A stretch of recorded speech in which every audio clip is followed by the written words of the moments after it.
सोचती थी ये गुस्से में क्यों रहती है, आखिर क्यों क्यों?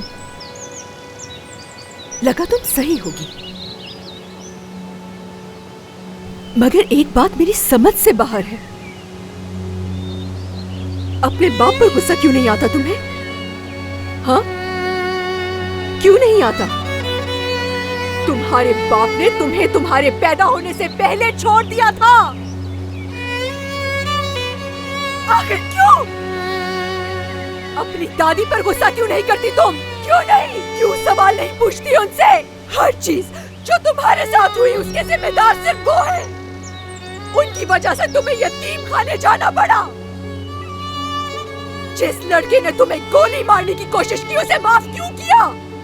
बताओ मुझे, क्यों क्यों क्यों क्यों क्यों क्यों मुझे माफ नहीं कर सकती तुम? मुझे नहीं मालूम, मुझे नहीं मालूम मैंने